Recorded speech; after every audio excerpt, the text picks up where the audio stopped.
문재인 대통령과 나렌드라 모디 인도 총리가 정상회담을 개최했습니다.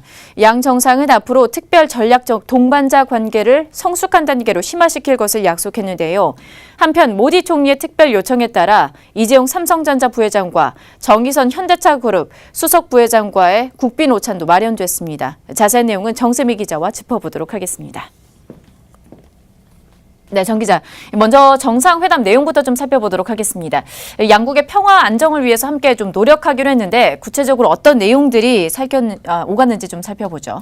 네, 문재인 대통령과 모디 인도 총리는 이날 오전 정상회담을 갖고 협력을 더욱 확대하기로 했습니다. 두 정상의 회담은 지난해 7월 이후 약 7개월 만인데요. 문재인 대통령의 한인도 공동 언론 발표문부터 들어보시죠. 작년 양국 간 교육액이 215억 불로 사상 최대치를 기록했습니다. 우리는 2030년까지 교육액 500억 불을 달성하기 위해 더욱 긴밀히 협력하기로 했습니다.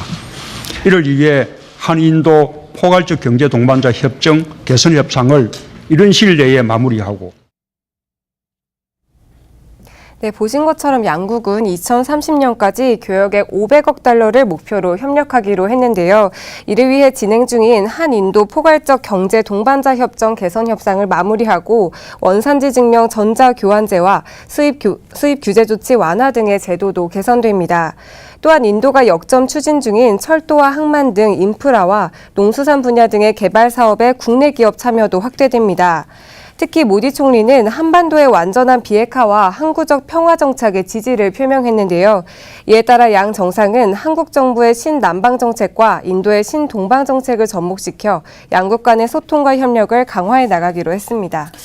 국빈 오찬도 좀 마련이 되었는데 총수로는 이재용 부회장과 정의선 수석 부회장 2명만 초대가 됐습니다. 네, 인도 산업에 미치는 영향력 등이 고려된 것으로 보입니다. 모디 총리의 특별 요청이 있었다고 알려졌는데요. 실제로 삼성전자와 현대자동차는 1990년대부터 인도 시장에 진출해 인도 경제협력 사업에 직간접적으로 참여하고 있는 대표 기업으로 꼽힙니다.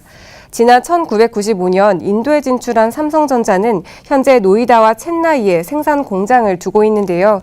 특히 지난해 7월 준공된 노이다 신공장에서는 수출용 스마트폰 생산을 본격화한다는 계획을 갖고 있습니다.